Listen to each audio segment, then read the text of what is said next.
It's a great pleasure to have Oliver here, who will be telling us about, I'm really sorry, I forgot the title. It is directly Subleading Asymptotics of Symplectic Weyl Laws. Take it away, Oliver. Right, so yeah, that's where I was. That's historical motivation. So maybe let's keep it a bit short. Right, so there's the classical Weyl law, which says that for a compact Riemann manifold, if one looks at the Laplace eigenvalues, then there's this Laplace eigenvalue counting function that goes to infinity as lambda goes to infinity, and the leading term here is fully determined by the volume. Or in other words, the eigenvalues can recover the Riemannian volume. There's some error term in that Weyl law, and in the past century, a lot of people have been studying that. So it was kind of continuous progress. Maybe one highlight was the 70s, where Edtmair, and Ivry confirmed what was known as the Weyl conjecture. That is, they proved this asymptotic formula for the error term that now recovers the volume of the boundary plus some even lower order error term. And nowadays, even that lower order error term is studied by people. So one interesting remark here is that that fails for the round sphere that's fully foliated by closed geodesics. The assumption here is that the closed geodesics should have measure 0. So the more chaotic the geodesic flow is, the better this Weyl law becomes. Okay, so that was just a brief motivation. Right, so I will be concerned with symplectic Weyl laws. And the first such Weyl law was proven by Hutchings concerning the ECH capacities. So here the setting is we take a star-shaped domain inside R4, and then using embedded contact homology, one can define the sequence of positive numbers called the ECH capacities. That definition is kind of a whole involved process in itself, and I will not really need that for this talk. So the only thing I want to point out is that these numbers have a lot to do with dynamics. So the star-shaped domain, the boundary has a rate flow on it, and the ECH capacities, they extract action values of closed ray orbits, or rather positive integer linear combinations of such actions. Right, and Hutchings proved that these CKs asymptotically in first order grow like 2 times the root of volume times k, plus some error term that could go to infinity a priori, but strictly slower than the square root of k. Right, so there's a kind of bit more general Weyl law that works for general 3-dimensional rate flows that are not on the tight S3. That was proved by Christopher Gardner, Hutchings, and Ramos.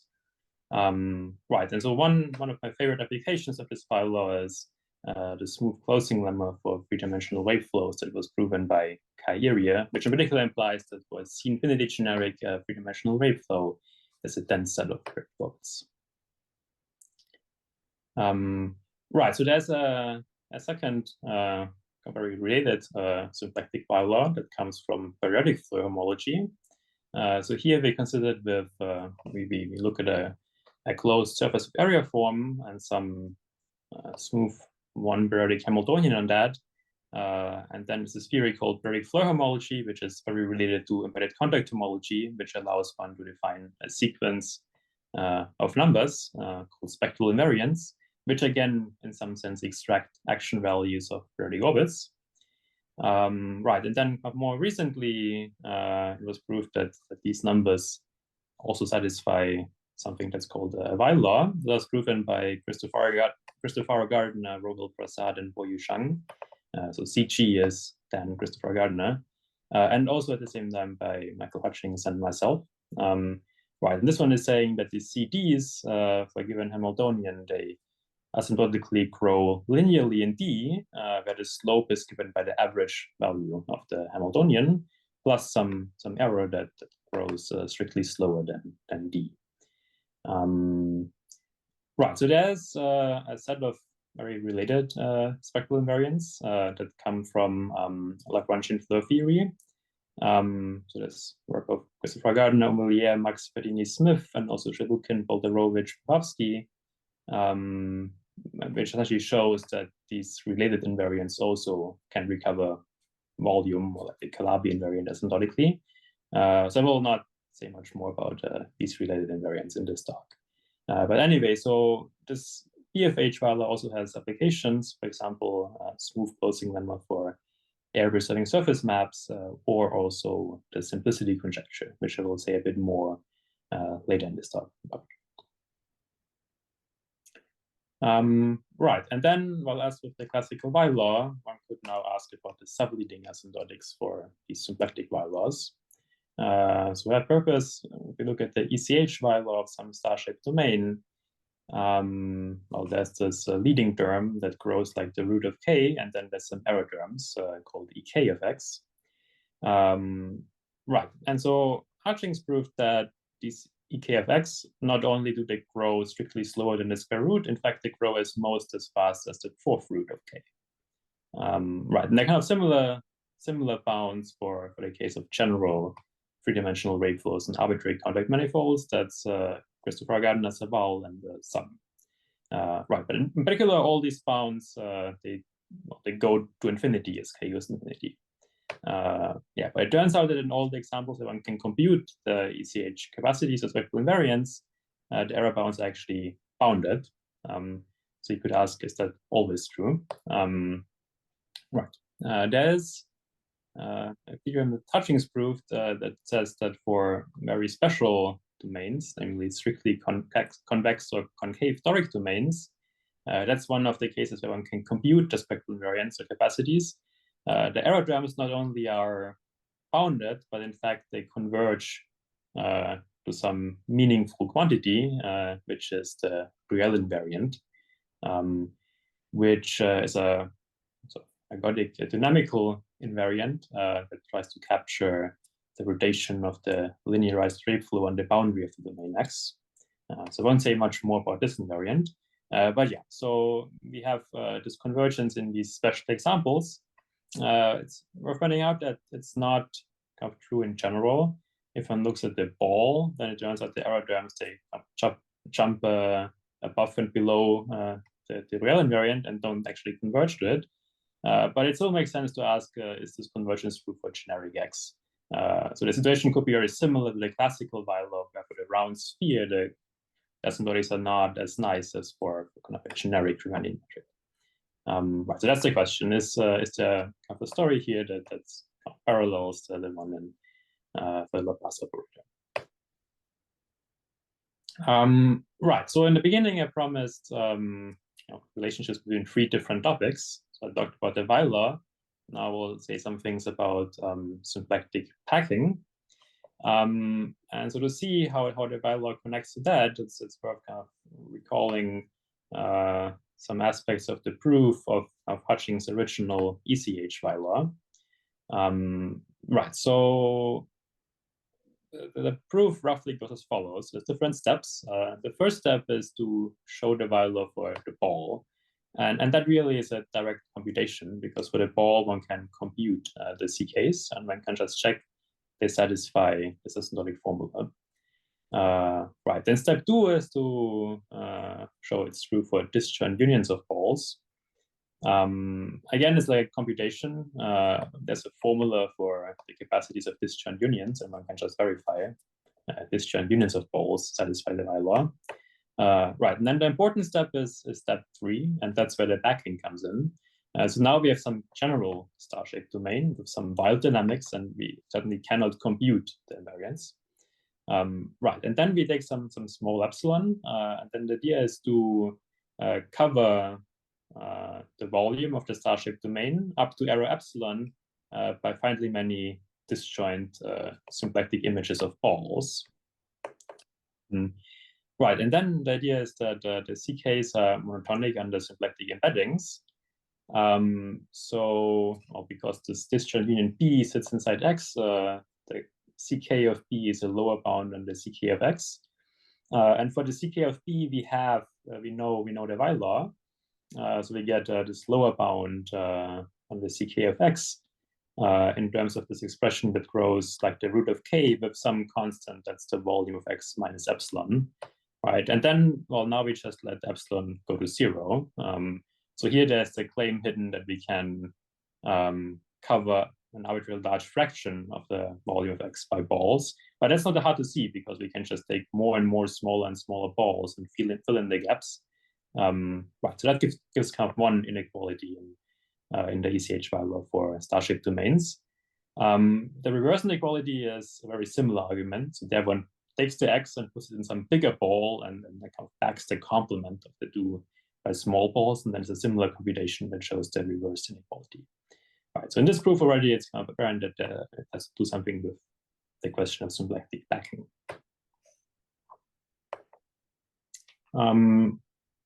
Right, so one question, so if one looks at the ball and this union of balls, the error term actually is bounded, it's O of 1.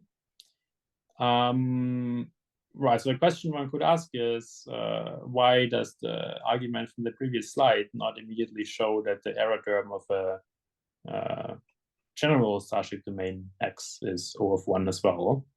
And the reason is the following.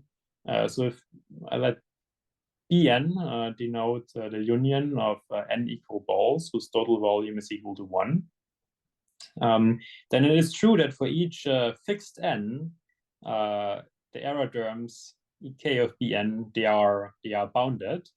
They are O of 1. But now it turns out that as n goes to infinity, the 1 goes to negative infinity. So for every fixed n, they're bounded, but as n grows, the bound gets worse and worse and worse. Right, and so in the argument from the previous slide, if we wanted to cover more of the volume by balls, naively we just take more and more smaller and smaller balls. So then the argument just does not immediately give O of 1 subleading asymptotics. Right, because yeah, as we cover more of the volume, the error term in the Weyl law for disunion of the balls becomes worse, and then it's not clear can one cancel or balance these things. Right, but what is true is that if we can do the full backing by some fixed finite number of balls, then we would be able to conclude O of 1 subleading asymptotics. Right, so here I want to fix some number of balls, say 100, and I want to be able to get the full volume at just these 100 balls, both for X and the complement of X. If I can do that, then I get O of 1 subleading asymptotics. Right, and so yeah, so now this really kind of leads to a question of symplectic backing, and in particular the phenomenon of symplectic backing stability, which is kind of a classical topic in itself. So here we look at some symplectic manifold M of finite volume, and then one can define the Paul backing numbers, where for every positive integer k, we ask how much of the volume can we get by the disjoint union of k equal balls, and then we look at the largest fraction of the volume we can get by k balls, and that's the number bk of m. Okay, that's kind of a very natural quantity to define. And it was proved by McDuff-Bolterovich that as we let k go to infinity, these bk of m, they converge to 1. Right, so that's already a bit surprising if one's intuition comes from Riemannian geometry. So there I would not expect the bk, I would expect the bk to be bounded above by some number strictly less than 1. So symplectically, if we take more and more smaller and smaller balls, in the limit I can get the full volume. But yeah, it does not quite help with the problem from the previous slide, because we really have to take more and more smaller and smaller balls. Right. But a bit later, Paul Biran showed something quite a bit stronger. So he showed that if I take a closed rational symplectic Four manifold, then in fact I can find some fixed finite number of balls that already are able to get the full volume of M.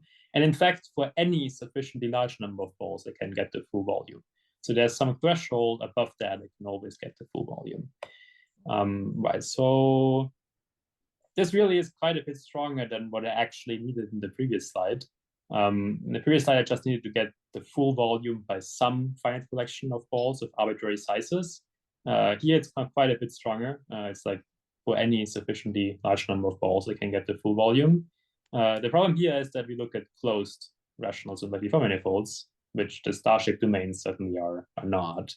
But anyway, so this theorem kind of maybe makes it a bit more plausible that one could do this packing that I need. Right, and this phenomenon is called packing stability, and I will say that any symplectic manifold has packing stability if the assertion of Biran's theorem is true, if I can, for sufficiently large K, get the full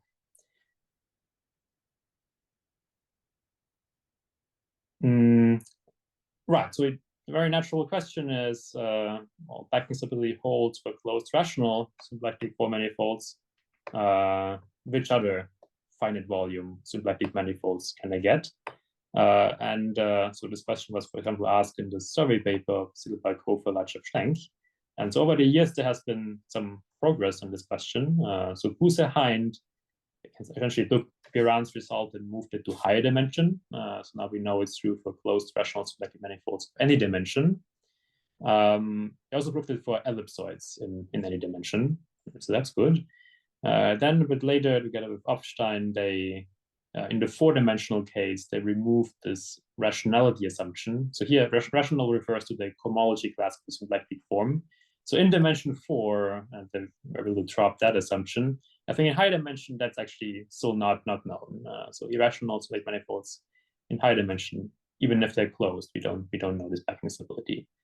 There was some more progress more recently that says that four-dimensional rational convex toric domains also have this packing stability in dimension 4. So they kind of generalize both ellipsoids and polydisks. Right, so then there was this kind of growing list of examples where we do have packing stability. So it even made sense to conjecture, well, maybe it's just true for any finite volume symplectic manifold. I think this conjecture, for example, appears in the survey of Felix Schlenk. But last summer, or like the summer, Christopher Gardner and Hind, they kind of put some upper bound on this increasing chain of examples of packing stability.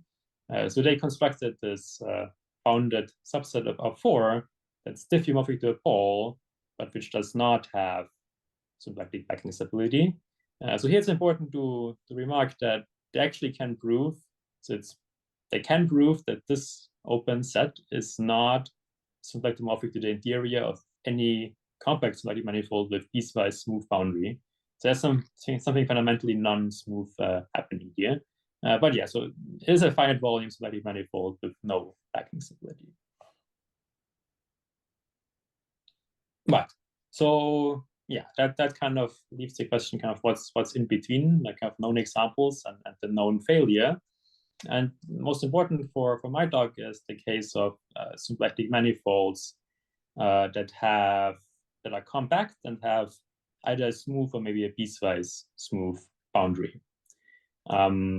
Right, so that's like star-shaped domains are the main examples I have in mind here.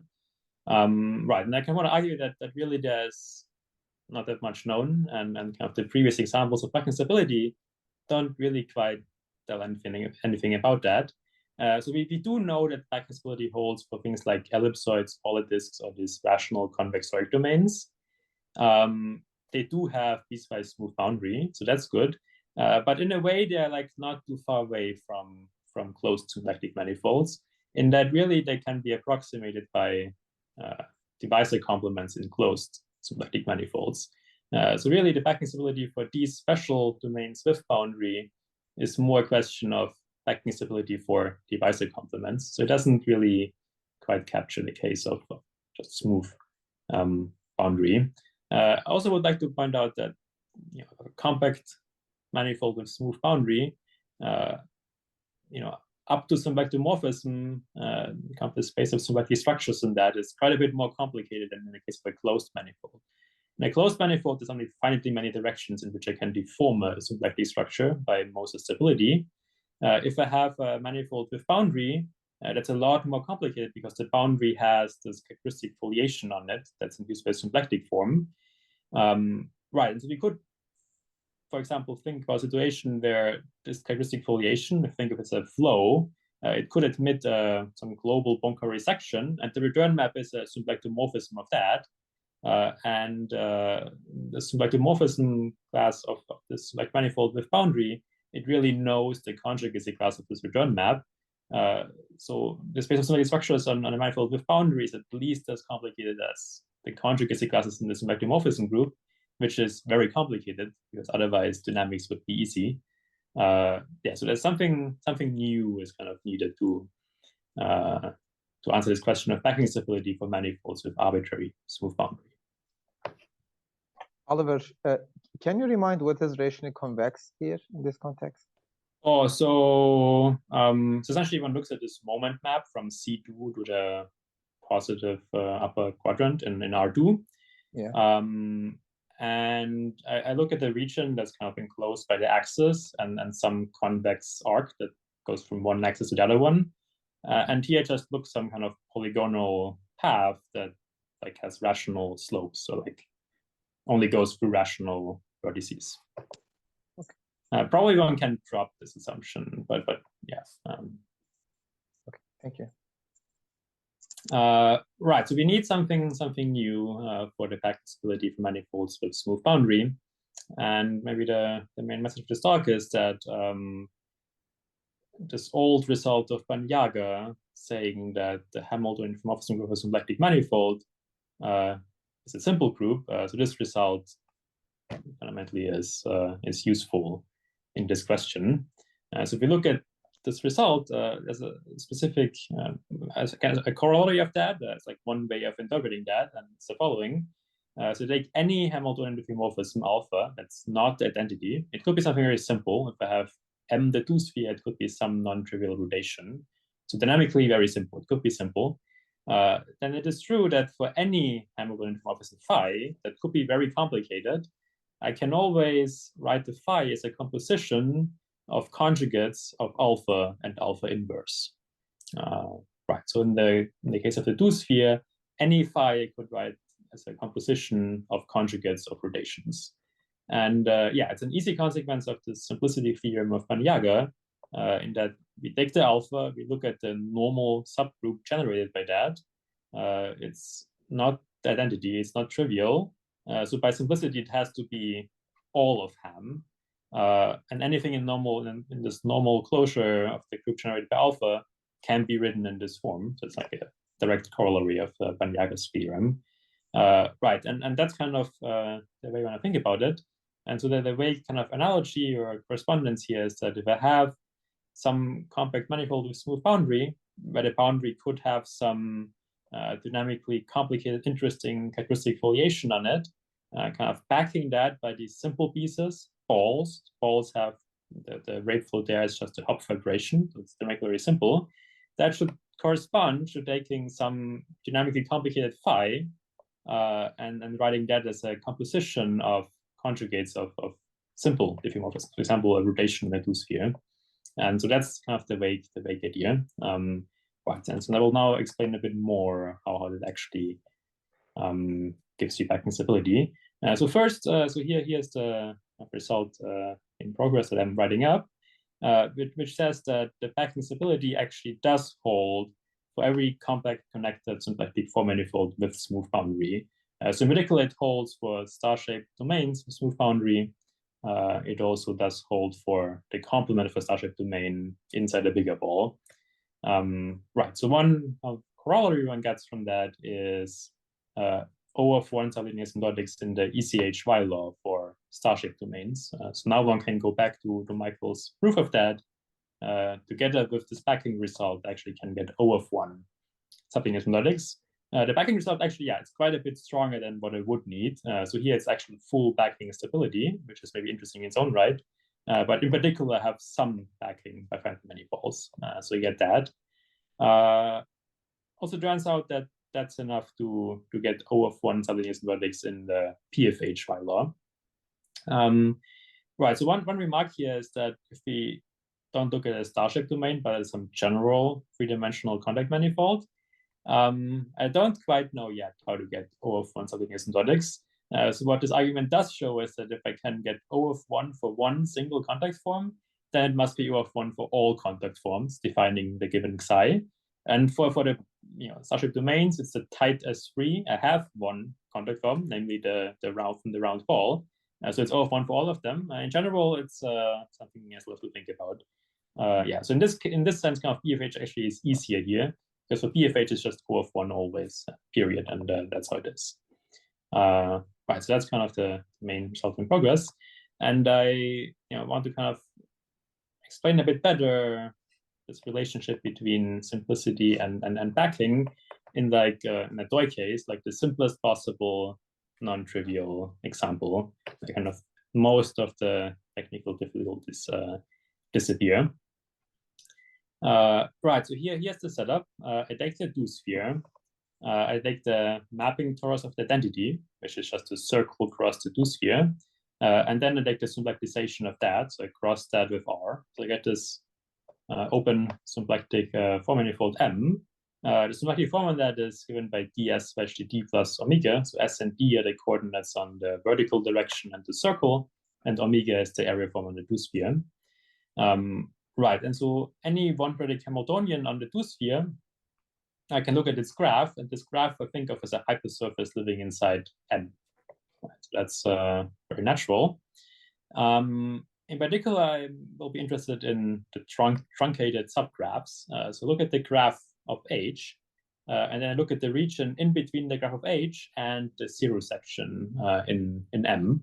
So we'll be kind of mostly dealing with positive Hamiltonians. So then if I look at this truncated subgraph, it's this compact symplectic manifold with smooth boundary. One boundary component is the graph of H. The other one is the zero section. So smoothly, both boundary components are just S1 cross S2. And then there's like some kind of interval interpolating between the two. So smoothly, that's a very simple manifold. Right, so symplectically, it's more interesting. So we have a symplectic manifold, so any codimension one hypersurface carries characteristic foliation. Right, and the point here is that if you look at this graph of H, and we follow the characteristic foliation and we project that down to the do-sphere, we just get back the Hamiltonian flow of H, right?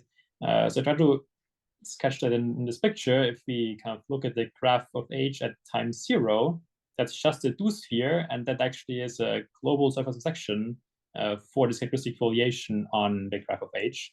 And the first return map is just the time 1 map of the Hamiltonian flow generated by H. Right. So similar picture happens on the zero section, but the other return map is just identity. Right. So I look at these kind of symplectic manifolds. Maybe a bit strange, but there is a boundary that's dynamically interesting. So that's the important thing. All right, and so here is a toy theorem in the toy case. It's the following theorem that says that if I take any Hamiltonian, I say that if I add a sufficiently large constant to it, that means I want to shift it up into symplectization. So the point here is I kind of want to make everything positive, because if the Hamiltonian is not positive, then the truncated subgraph is strange. That's the point of that assumption. I want to shift it up sufficiently far. And then I claim this truncated subgraph I can back by some finite collection of balls. Right? So from the point of view of backing stability, that's a kind of rather weak result. I mean, it's not full backing stability, it's just finitely many balls. I have this thing where I'm allowed to get more space by shifting the Hamiltonian up. So it's a bit of a weak result, but it does fundamentally deal with the dynamics on the graph of H. So that's kind of the main thing I want to capture here. And yeah, so the point of the theorem is that like all the difficulties kind of disappear. It's kind of just the essence of the argument remains. It is interesting in that it already does imply the O of 1 subleading asymptotics for the P of H Weyl law in the case of the do-sphere. So this theorem is already enough for that. Right. So maybe I should remark this corollary. Probably one can also prove different methods. So there's some results on subleading asymptotics for the link spectral invariants in this work of Chen that relates the link spectral invariants to the P of H spectral invariants. So probably this corollary one could recover with different methods. Right, but the idea here is I just want to kind of outline the main arguments in this model case. Right. Okay, and so now I want to kind of sketch the proof of this kind of toy model backing theorem. Right, Right, so the thing they're given is this Hamiltonian, the one-vertex Hamiltonian on the two-sphere. And the goal is we want to have this full ball backing of the subgraph after possibly shifting up the Hamiltonian in the symplectization. And so here's a sketch of that. The first thing I want to do is I want to take an autonomous Hamiltonian in two-sphere that simply is some suitably scaled height function in two-sphere. So the two-sphere now sits in R3, there's some height function. And I scale that such that the time one map to Hamiltonian flow is a half rotation of the two-sphere. I can do that. So that's this R. Yeah, then as I said earlier, Banyaga's simplicity result implies that now I can write the time one map of the Hamiltonian H as a composition, finite composition of conjugates of this half rotation. So I can do that. And using that, I define a new Hamiltonian, G. It's again a Hamiltonian on the two-sphere. And the idea here is that I take this circle and I split that into n subintervals of length 1 over n. And then the first subinterval, I want to follow the Hamiltonian flow of R conjugated by psi1. On the second interval, I follow the flow of R conjugated by psi2. And then I go through all the psis. And so I wrote down the formula for the Hamiltonian that does the job. That's the idea here. Right, so clearly kind of the time one map of the flow generated by that, that's going to agree with the time one map of H, right? I can also arrange things such that this equality, also extends to the universal cover of the Hamiltonian diffeomorphism group. I can do that. I should maybe, one more thing, point out that this Hamiltonian G is like discontinuous, like at the times where I go from one subinterval to the next, there's a discontinuity happening. One can kind of resolve that by using some cutoff function in time, but I will not make the notation more complicated. So that's not really an issue here. So we have this Hamiltonian G, which goes through all the rotations conjugated by the psis. Okay, so yeah, so now the idea is we have two different Hamiltonians and they have the same time one map, even on the level of the universal cover. And it turns out that that's enough to show that if we suitably shift the Hamiltonians up, then the truncated subgraphs actually symplectomorphic. So certainly have to shift to make the volumes agree, but then the idea is if I shift sufficiently far up, make the volumes agree, then just the fact that the time one maps were the same in the universal cover of Ham was enough to get this symplectomorphism. So right, so if we want to back the subgraph of H, now it's actually enough to pack the subgraph of G because they're just symplectomorphic. Again, there's this kind of slight issue with the smoothness of the boundary, right? So if the Hamiltonian G was not smooth, then the subgraph of G doesn't have smooth boundary really. So the symplectomorphism can at most hold in the level of the interiors. If I do the smoothing, it's actually a symplectomorphism of the actual honest closed symplectic domains. Right. And so what is particularly nice about this Hamiltonian G is that it has a very natural packing by n copies of the subgraph of R. R was this height function generating the half rotation. I put a little sketch of how to think of that. So in this picture again, so this the horizontal axis is the t-axis, that's the circle. Vertically, we have the symplectization direction. And right, so here the capital N would be 3. So we split the circle into 3 equal pieces. And kind of on each piece, we have a copy of this autonomous Hamiltonian R that's conjugated by some psi of diffeomorphism of the two-sphere. So here's how I try to sketch that. But yeah, in this picture, we kind of see if we just cut up the subgraph of G into these 3 pieces, we can fully back the subgraph by the 3 subgraphs of the simpler Hamiltonian H. Right, so now it actually suffices to back this thing by many balls, because then we can put everything together and we get a backing of the subgraph of the original H.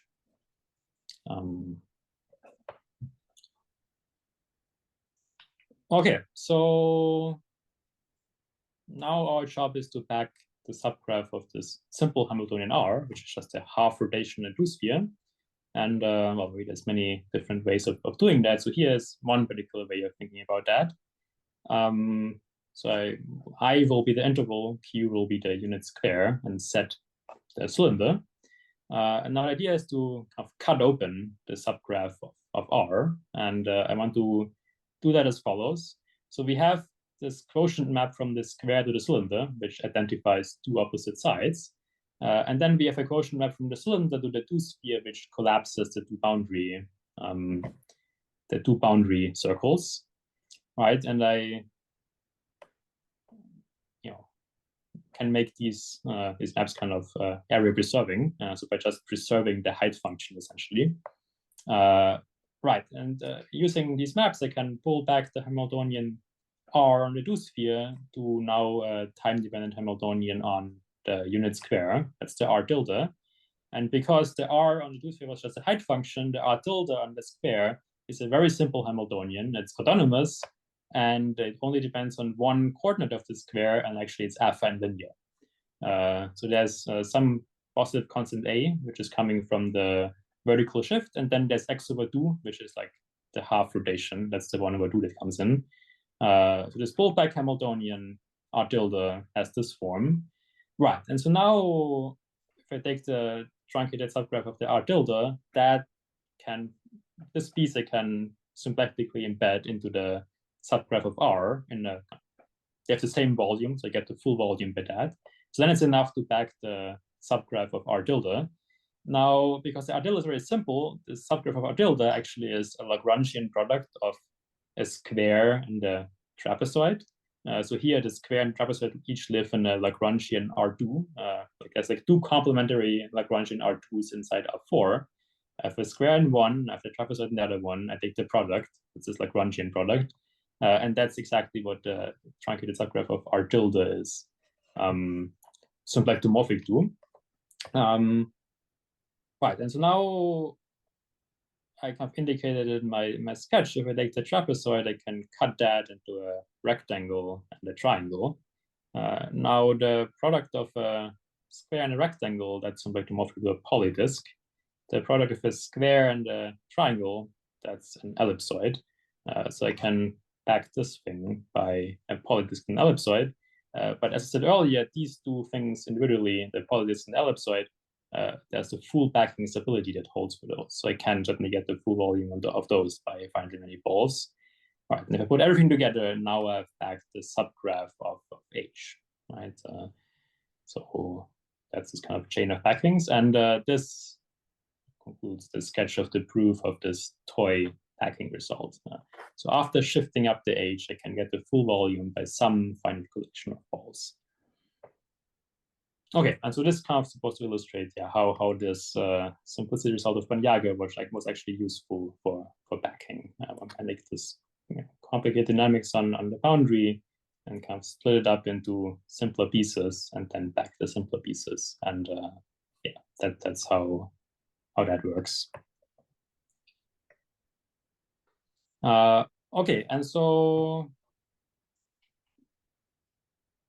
right, now in the last part of my talk, I want to connect all of this to the simplicity conjecture. So that's a conjecture about algebraic structure or normal subgroups of certain transformation groups. I need to first introduce some definitions. The first definition is that of a Hamiltonian homeomorphism. So here we have some symplectic manifold. There's a Hamiltonian diffeomorphism group of that. And I can take the C0 closure of that inside the group of all homeomorphisms. And that's what often is denoted by Ham bar. That's the Hamiltonian homeomorphisms. There's a second group that's important in C0 symplectic geometry that was introduced by Müller and O. That's a group of the group of hamiomorphisms. So that's not a typo, they're called hamiomorphisms. It's a subgroup of the Hamiltonian homeomorphisms. So take a homeomorphism of M, and that's called a hamiomorphism if, first of all, it's a uniform limit of Hamiltonian diffeomorphisms. So that's the time one maps of these Hamiltonian HK here. So we're going to uniformly approximate by that. but I want to be able to choose this approximation in such a way that the Hamiltonians HK that generated these Hamiltonian diffeomorphisms, those actually converge to some continuous time-dependent Hamiltonian in the 1 infinity norm. So infinity is the spatial coordinate, and 1, the L1 norm in the time coordinate.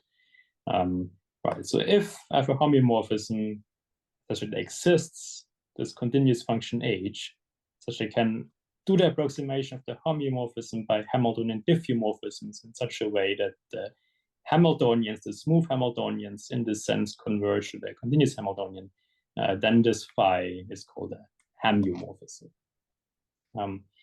Right, so that's a subgroup of the Hamiltonian homeomorphisms. It also is a non-trivial normal subgroup.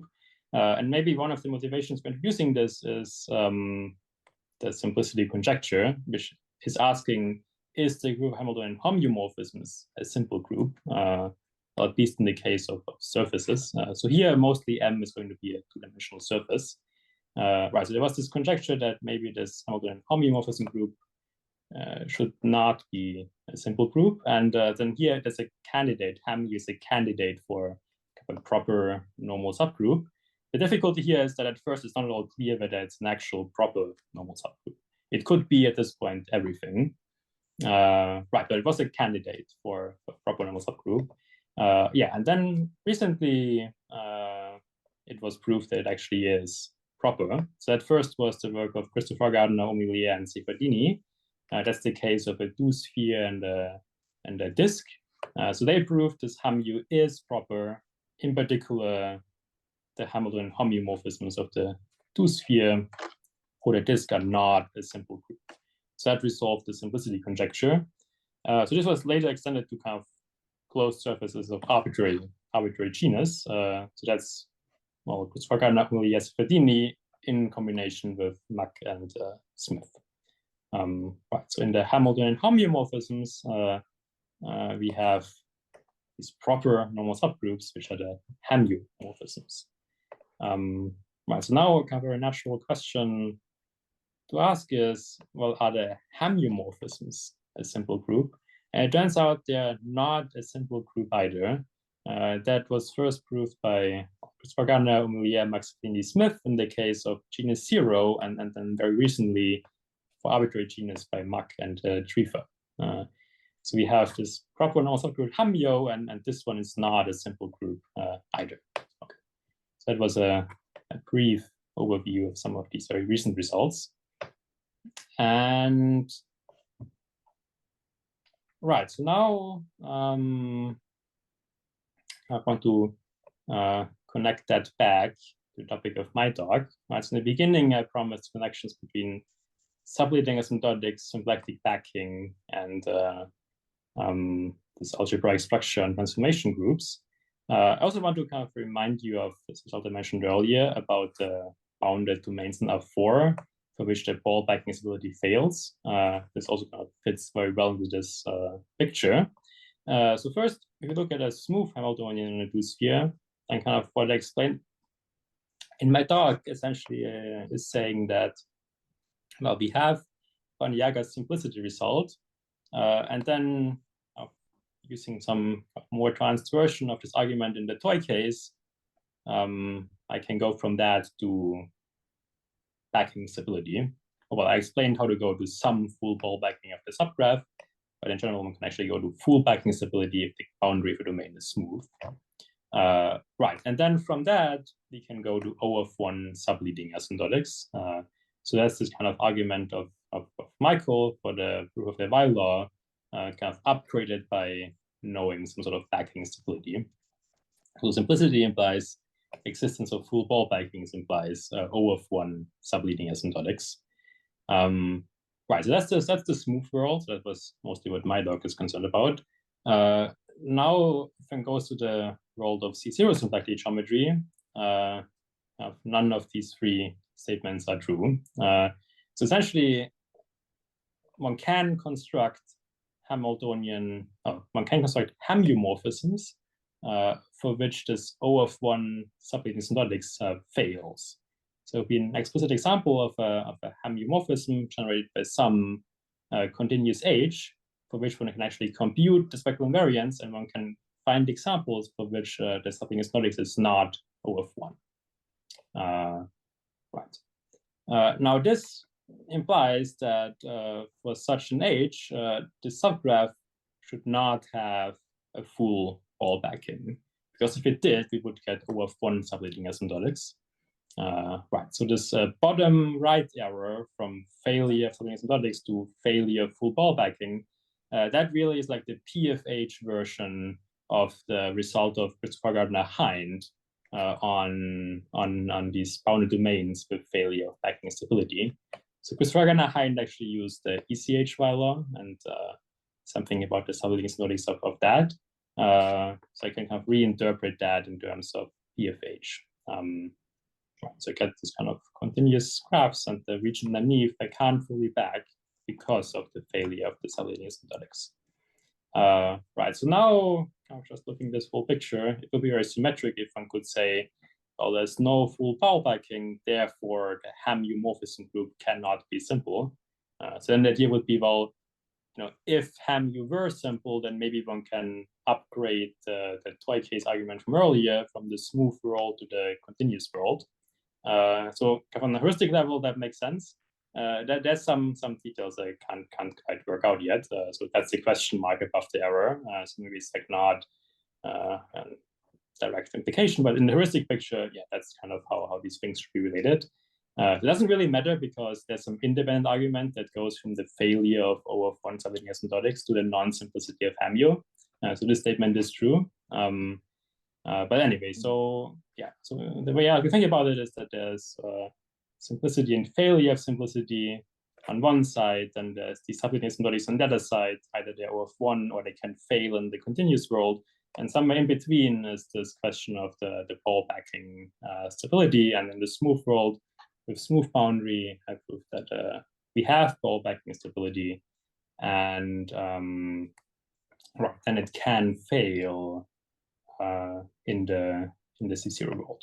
Right, so that's kind of this picture here. That's these relationships I promised in my first slide between algebraic structure, symplectic backing, and subleading asymptotics. Right, so how am I doing on time? You're doing well. So I mean, technically, you can go for another 5 minutes within your talk. Okay, so yeah, I do have. Well, that's maybe the main program. I do have some another bonus slide. I don't know, we can also just go for questions first, or whatever you prefer. Okay. Yeah, let's just go for questions first, and then we can. Okay. Well, maybe let's first thank Oliver in however way you can do. I mean, react or applause. I mean, I guess I'll just do this.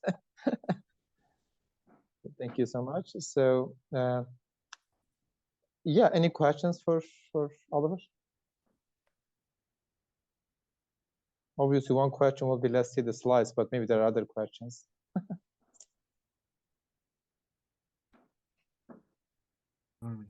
Maybe I have into the slide when you have this decomposition of a map to conjugates of half rotation. Mm-hmm. Oh, Bullet, can you go to that slide? Sure. Yes.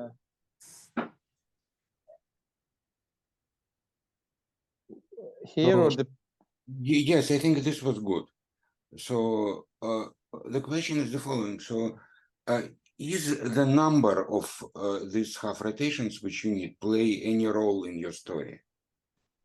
So this is a kind of metric on a group, right? You can fix anything actually, but let's say this half rotation, you ask how many elements you need to generate given thing. And this is conjugation invariant metric, and it has geometry in principle. So so yeah, so okay, so that's my question. Yeah, so that's actually an important point. So yeah, so I mean, this number n, it depends on the phi, and they could choose phi for which more n is necessary. I kind of ignored this whole issue in this toy case, And the reason I could ignore this is that exactly this thing where I could shift up the Hamiltonian. So kind of the thing that can go wrong in this whole picture is that some Hamiltonians in the whole construction, they could become negative. And in that case, these truncated subgraphs become bad because they're no longer nice smooth sets. I kind of circumvent this whole thing by being able to shift up. And I do need to shift up if the n is very large, right? If the n is very large, then this Hamiltonian G is a multiplication of n in that becomes a very high oscillation Hamiltonian. So I did need to shift up for large values of n. Right, so in kind of the full ball backing stability where I don't allow myself to modify the domain, that's an issue I do have to deal with, that this n could be very large. And so here, the idea is that well, the n could become very large, but it is true, I'm able to show that if I'm C infinity close to the identity, there's some C infinity open neighborhood of the identity on which the n is bounded. And so that in the end is enough to get some bound on the n on this neighborhood, and that's kind of what kind of goes into the ball backing proof for the general domains where I'm not allowed to modify domain. Right, so yeah, it is interesting to study this n. Somehow the idea is kind of the more of these diffeomorphisms I need, the worse my bound on the subleading asymptotics gets. Right, just because, yeah, I mean, more balls imply weaker bounds. So if the phi needs more of these conjugates, I get weaker bounds in subleading asymptotics. And well, I guess that makes sense because the phi is more complicated, well, conjecturally we recover the Weyl invariant, and if that's complicated, the Weyl invariant could be very big, and the bounds should be getting weaker. Yeah, so there are some kind of interesting relationships. I have not fully investigated that, but yeah, the idea is if I want to get particularly sharp bounds in subleading asymptotics, I would want to get particularly sharp decompositions with small n. Thank you very much.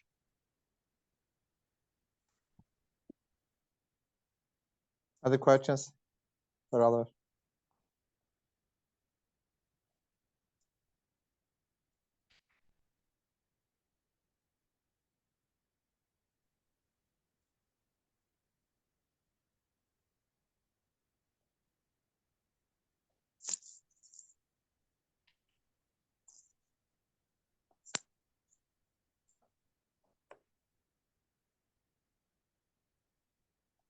Oliver, maybe I should move to your last two slides.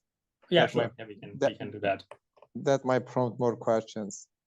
I guess, yeah, this is. Well, yeah. anyway, the first one contains a conjecture on how one could upgrade the packing stability. So in the classical packing stability, I'm looking at finite volumes like manifold, and I try to cover a lot of the volume by finding many small balls. I could also try to cover volume by different objects.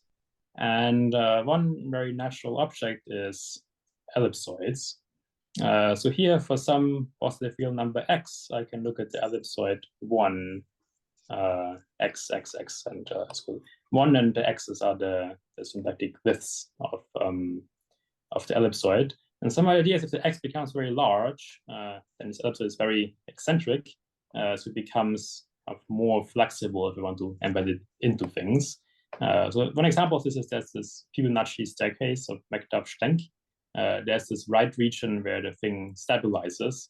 That's exactly the region where the ellipsoid becomes very eccentric, and then I can, at least if the domain is target is the ball, I can get the full volume. Right. So in general, I can write down this number v of x that asks, given some eccentricity, what's the largest fraction of volume I can get by this one single ellipsoid, and that's a well-defined function. So it's v depending on x, and right. So actually now, well, I can't quite prove this yet, but I conjecture that in fact, if I take any compact connected symplectic manifold with smooth boundary, then this v of x stabilizes, meaning that there's some threshold. If the eccentricity is above that, I can get the full volume by just one single very eccentric ellipsoid. Now, this would maybe be the strongest form of packing stability one would attempt to prove, simply because, well, we already know packing stability for ellipsoids. So once I can get the full volume with one ellipsoid, I can also get a lot of other packing results because I can back the ellipsoid. Yeah, so that would be maybe the strongest kind of statement one would go for as far as backing stability is concerned. So this conjecture already is known for closed rational symplectic manifolds and ellipsoids. That's this work of Buse-Hind, but not really much beyond that. For example, the case of already irrational closed form manifolds. So we know the normal backing stability for that. We don't know this ellipsoid conjecture for that. Right, so that's a bit of a harder backing conjecture, but that's kind of maybe the ultimate goal of one would go for as far as this backing stability is concerned. Just one single very skinny eccentric ellipsoid just can get the full thing. That will be the goal. And right, so the idea here is that I mean, all the methods I was talking about, there was nothing particularly low dimensional about it. I mean, of course, yeah, there's a Weyl law. Those are like at this point low dimensional. But the backing construction that was based on the simplicity result that just works in any dimension. Right. So in principle, yeah, these methods should be enough to go to a higher dimension. And then yeah, so then I'm kind of working on getting this full backing by just one single ellipsoid. Yeah, so that may be the strongest kind of backing one could hope for. Yeah, that's this conjecture. Yeah, the other one, I guess, essentially, I was talking about this when I answered Leonid's question. Yeah, it's just so the question is the Stoic case I explained. So what was nice about that? So first of all, there was the ability to shift the H up and create more space. That doesn't work if I want to fix the domain, for example. Also, there's this kind of given global selection of the flow on the boundary, which is a two-sphere. That also might not exist in general. And I was looking at two-sphere for a reason, because I have this nice rotation. If it's like a homogeneous surface, then there's no quite as nice diffeomorphism of that. So there was kind of several reasons why this case was simple and kind of made everything annoying disappear. Right. So maybe the kind of the most important thing here actually is 1. So 2 and 3 resolving that, I mean, that's maybe more technical in nature, but 1 actually is a pretty important one, right? And yeah, so the other point was that we have simplicity of Van Jager, and we get this decomposition into into simpler diffeomorphisms, but a priori there's no bound on how many we're going to need. And in fact, it is true that we can find diffeomorphisms for which the minimal number n actually is arbitrarily large. Right, and so then kind of the way around this is to make this simplicity quantitative. So I mean, simplicity is just saying there's no non-trivial normal subgroups, so there's nothing I can make quantitative about that. But it turns out the simplicity actually is very much connected to the notion of perfectness. So perfectness, a group is perfect if the commutator subgroup is just everything. So every simple group should be perfect. Right, and the notion of perfectness, in fact, it's true that for these diffeomorphism groups, oftentimes perfectness actually implies simplicity. That's very often how simplicity is proved. And perfectness, that's something I can make quantitative. So that's this notion of the commutator length. Given any diffeomorphism, I can ask what is the minimal number of commutators I need to write that diffeomorphism as a product. Right, and so really what I need some quantitative control in this commutator length, and I don't really need that much in this packing story. I only need a bound on that in a C-infinity open neighborhood of the identity. So just want to say it's like locally C-infinity bounded, this commutator length, and that's all I need. So yeah, that's kind of what makes this work a bit technical, because I really had to prove that. I couldn't find that in the literature anywhere. And yeah, kind of Banyaga's theorem is like a bit of a complicated one, and this proof is like very complicated. Essentially, if you take that and then make it even more complicated by making it quantitative. But that's maybe one of the main technical ingredients of this whole story: how to go from the toy case to the general case. You need to kind of say something about the cumulative length of diffeomorphisms. Yeah, that's the second bonus slide.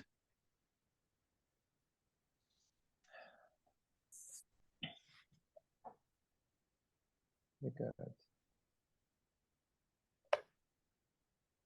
More questions for Oliver?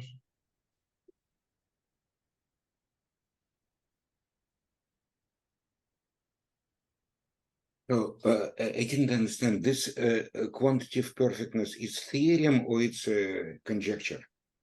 Oh, it's a theorem in progress. Uh-huh. Right. Essentially, I mean, the proof in a way, like it amounts to looking at Banyaga's proof. And the main ingredient in Banyaga's proof is this result of Hermann on taking a Diophantine torus rotation and saying, if I perturb that, it's conjugate the original one. I have to go through Banyaga's proof and count how often I apply this theorem. And that's kind of a bound on the commutative length. So that's what makes it a bit technical, because Banyaga's proof itself is not very simple. I mean, it's complicated. But yeah, I mean, I'm writing this up, so this is supposed to be a theorem. Okay, thank you. I have another question. I mean, maybe you said this and I missed it, but do you when like proving this subleading asymptotics is O of 1, do you actually get the Weyl invariant always, or something related to the Weyl invariant? Like bounded by a certain constant, that lim sup and lim inf are bounded by something of the Weyl invariant? Well, okay, so right now, I mean, I just have a bound, which might not be very good. Right, if one wants to get closer to this conjecture of recovering the Weyl invariant, yeah, the idea is the bound gets worse as I increase the number of poles. So then for this question, one would be concerned with the question, what is the least number of poles I need? Or yeah, for diffeomorphism, what actually is the commutative length?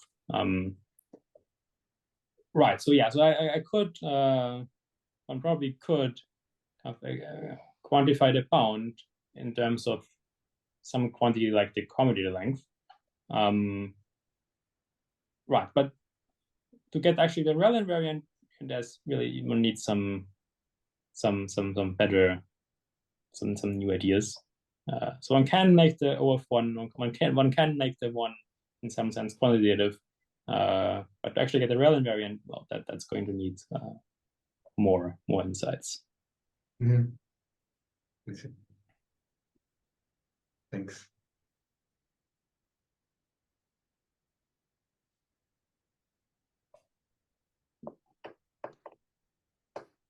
Oh, actually, one more question. Do you know of like families of examples where, well, the best known number of balls gets bigger, goes to infinity?